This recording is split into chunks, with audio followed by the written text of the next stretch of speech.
مفاعيل مفاعيل مفاعيل مفاعيل مفاعيل مفاعيل مفاعيل مفاعيل قاوي مدرستي ومنبع علم الدين وتربية وآداب وتصفية لأذهان نجول بها عصافير العالمين الرحمن الرحيم مالك يوم الدين والصلاة والسلام على أشرف المرسلين والعاقبة للمتقين ولا عدوان إلا على الظالمين. أما بعد, les louanges, toutes les louanges sont à Allah, clément, miséricordieux, plein de majesté et de munificence. J'atteste qu'il n'y a de Dieu qu'Allah, un sans associé, en dehors de qui aucune autre divinité ne saurait prévaloir sur la terre et dans les cieux. Il est l'omniscient, l'omnipotent par essence et par excellence. Et j'atteste que notre bien-aimé, Al-Habib al-Mustafa, notre loyal et d'une de foi, As-Sadiq al-Amin, Muhammad sallallahu alayhi wa sallam, est son serviteur et son messager. Le meilleur des messagers, venu avec le meilleur des messages pour la meilleure des communautés. Que la paix et les bénédictions d'Allah soient sur toi, ya Rasulallah, sur ta famille, sur tes compagnons. Paix et salut de tous les instants jusqu'au jour de la résurrection. Que la paix et les bénédictions d'Allah soient sur Noé, qu'elles soient sur Abraham, qu'elles soient sur Moïse, qu'elles soient sur Jésus. Qu'elles se répandent, ya Allah, sur tous les prophètes et messagers qui se sont succédés à travers les âges, ya Rabbal Alamin. Que la paix, la grâce, les bénédictions, la miséricorde, ainsi que l'assistance et la protection d'Allah soient sur nous, qu'elles soient sur cette assemblée, sur celles et ceux qui y sont, qu'elles soient sur nos familles respectives, qu'elles soient sur le Niger, ses dirigeants et son peuple, qu'elles se répandent sur toute la Ummah, au-delà sur l'univers tout entier, sur l'humanité tout entière.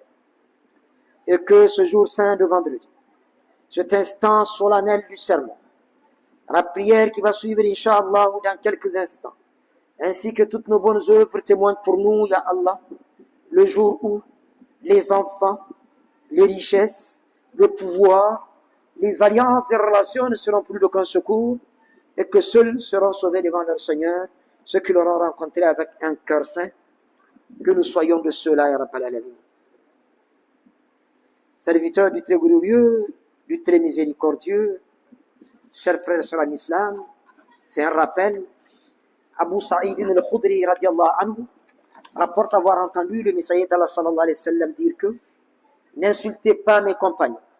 Si l'un d'entre vous offrait un homme l'équivalent du mont Uhud, le mont Uhud, 7 km de long, 3 km de large, 300 mètres de hauteur, l'équivalent du mont Uhud en or pour la cause d'Allah, il n'atteindra même pas l'équivalent d'un mout, 2 tiers de kilogramme, ou même la moitié d'un mout de ce qu'ils ont dépensé, entendez par là, en termes de sacrifice, d'effort, en toute sincérité, sur la voie du Très-Haut, pour faire triompher la cause d'Allah. Hadith rapporté par Bukhari. Anas ibn Malik radiallahu anhu quant à lui, dit avoir entendu le messager d'Allah sallallahu alayhi wa sallam dire que, annoncer que, ô musulmans, si vous adorez Allah jusqu'à ce que vous deveniez comme des arcs cintrés, si vous jeûniez jusqu'à ce que vous ressembliez à des épieux, et si vous vous adonniez à la prière jusqu'à ce que vous ratiez la caravane, puis vous détestez l'un de mes 10 compagnons, sous-entendu, ceux-là qui ont eu la bonne nouvelle du paradis de leur vivant sur terre, Allah vous jettera dans le feu survolé, qu'Allah nous en garde. Le sermon d'aujourd'hui revient encore sur la vie de ce grand homme de l'histoire de l'islam, Omar ibn al-Khattab, radiallahu anhu. Autour du thème, cette fois-ci, Omar ibn al-Khattab, l'homme d'État et l'homme du peuple. Beaucoup d'entre vous ont déjà dû entendre ce sermon ici même, mais répété étant pédagogique, nous revenons encore et toujours sur le thème, en reconnaissant humblement que lorsqu'il s'agit de Omar ibn al-Khattab, nous ne serions jamais capables d'épuiser le sujet. Né Omar ibn al-Khattab, justement, radiallahu anhu, né 13 ans après le messager d'Allah sallallahu alayhi wa sallam, Donc il est de 13 ans son cadet. Il avait 27 ans quand la révélation a commencé. Et c'est 6 ans plus tard qu'il va accepter d'embrasser l'islam à l'âge de 33 ans. Il sera investi calife à 52 ans et portera le titre de Amir al-Mu'minin.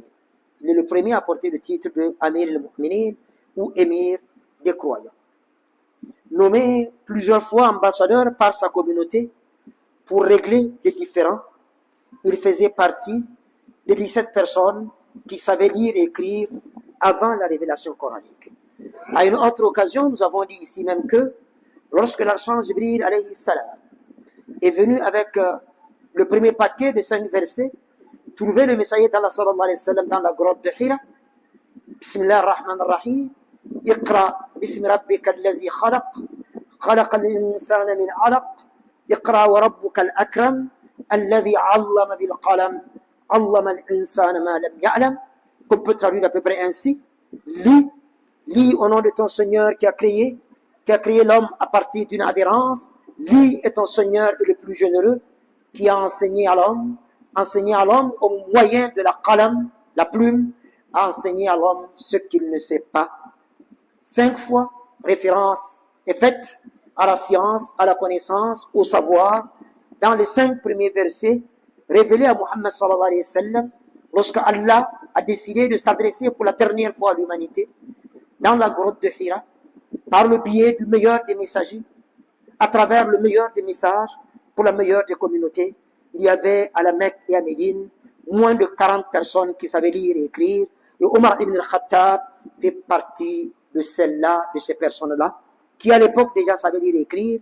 Il est doté d'une intelligence, masha'Allah ta'ala, très remarquable, au point où, on vient de le dire, il a été plusieurs fois nommé ambassadeur pour régler des différends à travers les contrées environnantes de la Mecque et peut-être même un peu plus loin.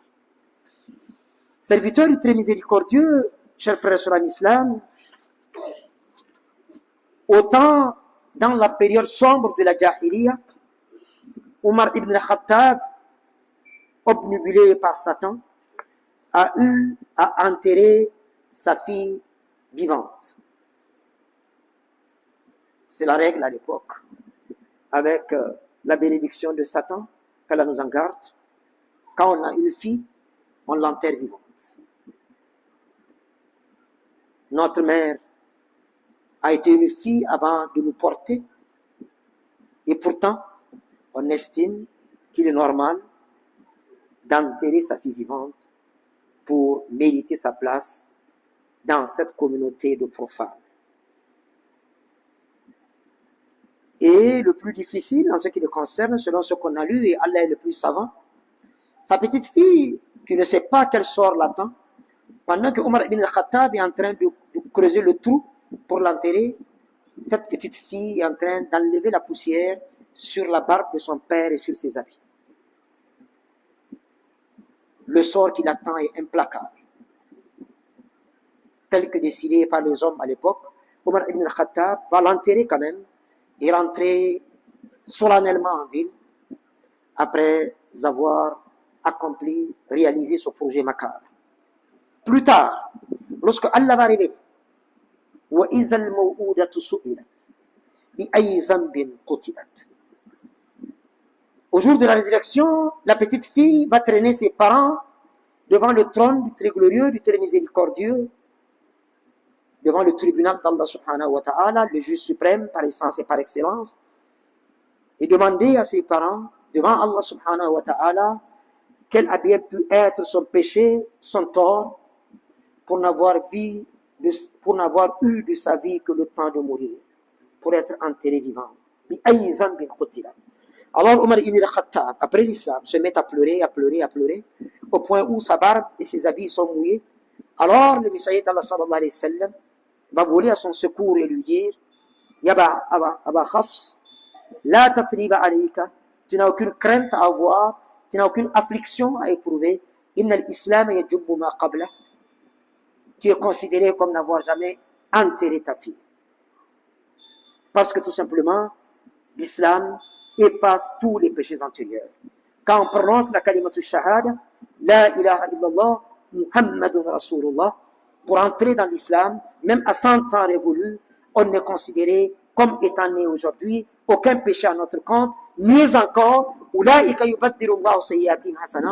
arrive et Allah est souverain dans ses décisions, que même nos mauvaises œuvres soient transformées en bonnes pour avoir un bonus et commencer dans l'islam, membre à part entière de la grande famille de l'islam, la meilleure des communautés, c'est le Coran qui le dit, pas moi, chapitre 110, verset 100, chapitre 3, verset 110, la meilleure des communautés que la terre ait portée et portera jusqu'au jour de la résurrection. Je disais donc que, autant dans la période sombre de la Jahiliya, quand même, il faut signaler que si, avant la révélation coranique, les filles étaient enterrées vivantes, avec la révélation coranique, elles vont constituer des clés d'accès au paradis pour leurs parents. Le Messaïd d'Allah sallallahu alayhi wa sallam va faire l'heureuse annonce selon laquelle quiconque élève 2 filles à lui, ou 2 sœurs à lui, ou sous sa tutelle, jusqu'à l'âge de la puberté, aux normes du Coran et de la Sunna. Il a dit 3, nous entrerons ainsi dans le paradis en collant son majeur et son index. Une femme qui devrait avoir 2 filles dira, Ya Rasulallah, et 2 également, lui sera-t-elle répondu. Une autre dira, et 1, Ya Rasulallah, 1 également. Enterrée vivante avant la révélation coranique, après la révélation coranique, des clés d'accès au paradis pour leurs parents. La miséricorde d'Allah est infinie. Le Coran est venu justement mettre les pendules à l'heure et les hommes à leur place. Autant, disais-je, dans la période sombre de la Jahiliya, Omar ibn al-Khattab, radiallahu anhu, obnubilé par Satan, a eu enterré sa fille vivante. Autant il sera informé par le messager d'Allah sallallahu alayhi wa sallam, lorsqu'il aura embrassé l'islam, que Satan se cache quand il le voit, il lui cède le passage quand il le croise, à cause de la pureté de sa foi et de sa sincérité dans son retour à Allah. Ya subhanallah. Inna Allah la yughayyiru ma biqawmin hatta yughayyiru ma bi anfusihim. Allah subhanahu wa ta'ala dit ne pas changer l'ordre social d'un peuple tant que ce peuple n'aura pas changé ce qu'il a en lui. La balle est dans notre camp. Pour vouloir se soigner, il faut d'abord accepter qu'on est malade. Pour vouloir se relever, il faut d'abord admettre qu'on est à terre. Et Allah est là, subhanahu wa ta'ala. Constamment à notre écoute, toujours à nos côtés. La balle est dans notre camp.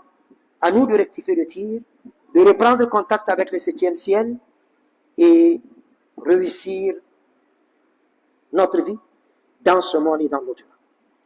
Serviteur du très glorieux, du très miséricordieux, après sa conversion, celle de Omar ibn al-Khattab, radiallahu anhu, la révélation coranique viendra à plusieurs reprises conforter au-delà de 7 cieux un avis émis par Omar ibn al-Khattab lors de consultations populaires et consigné dans le Coran pour la postérité, pour l'éternité. Quand un shura est installé, la shura en islam, c'est un impératif en matière de gouvernance. On ne peut pas se cacher dans sa chambre parce qu'on est le chef, parce qu'on est le président et prendre une décision. Très tôt, 15 siècles plus tôt, le messager d'Allah sallallahu alayhi wa sallam, à lui, Allah a dit, Shawiruhum fil amr. Consulte-les à propos des affaires. Et quand vous serez décidé enfin, place ta confiance en Allah subhanahu wa ta'ala. Et à chaque fois donc, que des avis sont émis ici et là, une révélation vient conforter l'avis émis par Omar ibn al-Khattab radiallahu anhu. Ça a été le cas avec les boissons enivrantes. Je ne vais pas rentrer dans les détails. Beaucoup d'entre vous connaissent ce qui s'est passé. Serviteur du très glorieux, du très miséricordieux, le courage, la bravoure de Omar ibn al-Khattab peuvent se passer de tout commentaire. Il est l'un des rares, voire le seul, à avoir quitté la Mecque pour Médine au moment de l'Hégire, au vu et au su de tout le monde. Pour beaucoup, le départ a eu lieu secrètement ou sous le couvert de la nuit. Parce que tout simplement, si les parents apprennent, si le clan apprend que vous êtes en train de quitter la Mecque, non seulement il vous est interdit de pratiquer votre foi à la Mecque, mais il vous est également interdit de quitter la Mecque au nom de la foi, exilé politique de la foi, pour aller exercer votre foi ailleurs. Ya subhanallah. On vous enchaîne, on vous jette en prison. Alors, pour quitter, on le fait nuitamment, secrètement. Là, bien entendu, Omar ibn al-Khattab va marquer la différence. Que va-t-il se passer? Il s'était présenté au niveau de la Kaaba honorée et s'est adressé aux notables présents en ces termes, sachant très bien qu'en ce moment, tous les grands de la Mecque, entourés de leurs courtisans et de leurs ispires, sont autour de la Kaaba, que les visages s'assombrissent, qu'Allah fasse taire cette arrogance, que ceux parmi vous qui veulent voir leur mère en pleurs, leurs enfants orphelins ou leurs femmes veuves me rejoignent dans telle vallée, je les y attends. Toutes les têtes se baissèrent, car elles savent à qui elles ont affaire. Serviteurs du très glorieux, chers frères et sœurs en islam, retenez au passage, même si vous le savez déjà, c'est un rappel, que Omar ibn al-Khattab, c'est la réponse à une invocation faite par le Messager d'Allah sallallahu alayhi wa sallam quant à sa conversion à l'islam. Alors le Messager d'Allah sallallahu alayhi wa sallam va demander à Allah subhanahu wa ta'ala, Ya Allah, rends puissant l'islam, à Izza l'islam, par la conversion de l'un des deux Omar.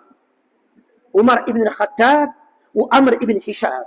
Amr ibn Hisham, celui que le messager va plus tard surnommer Abu Jahl, le père de l'ignorance. Allah voudra, et il est souverain dans ses décisions, que ce soit Omar ibn al-Khattab qui bénéficie de cette invocation faite par le plus grand d'entre tous les hommes, le meilleur des messagers, venu avec le meilleur des messages pour la meilleure des communautés. Une nouvelle page va commencer à s'écrire dans l'histoire de l'islam. Nous allons nous arrêter là en priant Allah subhanahu wa ta'ala que pour tout ce que nous avons dit, qui cadre avec la vérité vécue par Omar ibn al-Khattab, qu'Allah nous fasse partager la récompense. S'il y a des errements, il y a des erreurs, il y a des insuffisances, cela vient de moi et qu'Allah nous pardonne, et qu'Omar ibn al-Khattab nous pardonne de n'avoir pas tout su, de n'avoir pas tout retenu, de n'avoir pas tout rapporté dans le cadre de nos sermons à la mosquée Zun-Nourayn de la cité chinoise. Aux malades, qu'Allah leur donne la santé, qu'Allah dégage la maladie à nous et à tous les malades, et n'abandonne là aucune âme ne vive, ya Rabbal Alamin, à nos morts qui reposent en paix. Pour nous-mêmes, qu'Allah nous permette de réussir notre mort, que la rencontre ultime se fasse avec le sourire par la grâce d'Allah, avec celle-là et ceux-là, et ils sont nombreux, qui nous sont si chers, que nous aimons tant, et que pourtant nous avons accepté de faire enterrer, avec le sourire, on l'espère, dans les hautes sphères d'Al-Firdaus, que les armes se taisent en Palestine, que les armes se taisent au Soudan, au Mali, au Burkina Faso, au Cameroun, au Nigeria, que les armes se taisent ici au Niger, et partout à travers la terre, pas par les armes, mais par le verbe, par la sagesse, par la bonne exhortation, afin qu'ici et partout règne la paix, la cohésion sociale, la fraternité islamique, la parenté spirituelle, dans un monde qu'on espère uni, prospère et solidaire. Nous avons une pensée dans la prière pour nos frères et sœurs à Gaza, où c'est une mort silencieuse avec la bénédiction de la communauté internationale. Communauté internationale ou pas, nous nous accrochons à la corde d'Allah subhanahu wa ta'ala, qui ne dort ni ne somnole et qui est toujours au contrôle.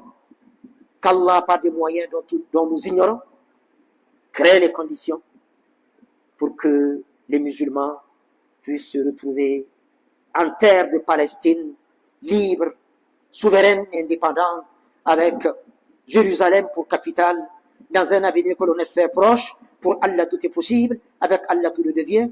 Prière à la mosquée Al-Aqsa à Jérusalem, en terre d'islam et de paix, purifiée de l'occupation juive. Ya Rabbal Alamin. Priez pour le bien-aimé, Muhammad sallallahu alayhi wa sallam, prière sans laquelle aucune invocation ne montera au ciel. اللهم صل على محمد وعلى ال محمد كما صليت وباركت ورحمت على ابراهيم وعلى ال ابراهيم في العالمين انك حميد مجيد. آمنا في اوطاننا، اللهم آمنا في اوطاننا، آمنا في اوطاننا، ول امورنا خيارنا ولا تول امورنا شرارنا، وارفع مكتك وغضبك عنا، ولا تسلط علينا بذنوبنا من لا يخافك فينا ولا يرحمنا، برحمتك يا ارحم الراحمين يا رب العالمين.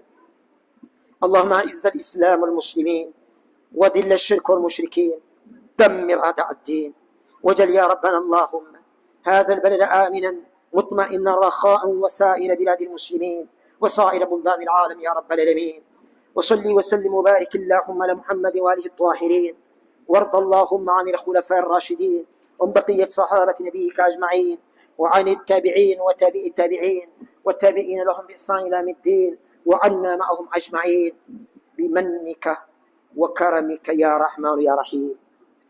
قوموا الى صلاتكم يرحمكم الله.